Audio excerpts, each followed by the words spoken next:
Ideen med projektet er at lave et talentudviklingsprojekt i folkeskolen, som rammer både lærere og elever, og som tilgodeser virksomhederne, så de faktisk både får kortsigtet og langsigtet værdi.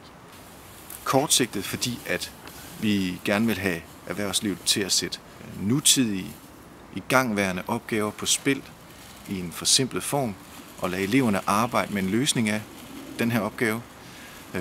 Så håber vi på, at erhvervsfolkene får noget inspiration, innovation, ved at unge mennesker med en helt anden virkelighed fortæller, hvad det er, de ser i projektet. Den langsigtede værdi for virksomhederne er mere klassisk i den forstand, at det er CSR-profilering, det er mulighed for branding og markedsføring. Der er en procesmålsætning, som åbenlyst er talentudvikling hos elever og lærere. Så er der en målsætning om, at skolerne får et tilbud til de bedste og de mest talentfulde lærere og elever, som de ikke har i forvejen. Eleverne får rigtig meget ud af det her. De bliver sat i en helt anden situation, end hvad normal undervisning er. De er virkelig engagerede. De ser overhovedet ikke det her som skolearbejde. Det er noget nyt, det er noget spændende, og det er noget meget virkelighedsnært. Læring på højt niveau. Altså i folkeskoleklasser, der er der sådan rigtig mange forskellige niveauer.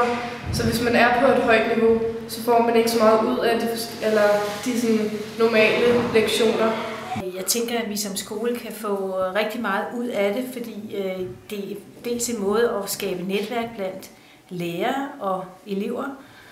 Og så tænker jeg, at vi kan gøre noget for en særlig gruppe af elever, som kan møde nogle ligesindede på andre skoler, og kan få lov til at fordybe sig i noget samarbejde og lave nogle sammenhæng omkring noget stofområde, som man måske ikke har prøvet før.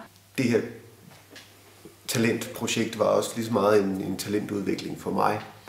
Det var her, hvor jeg fik lov til at udforske, hvad det vil sige at få talenter fremelsket. Den her en-til-en kontakt med eleverne, hvor jeg kan presse eleverne, så at de bliver flyttet et andet sted hen, bliver dygtigere og dygtigere.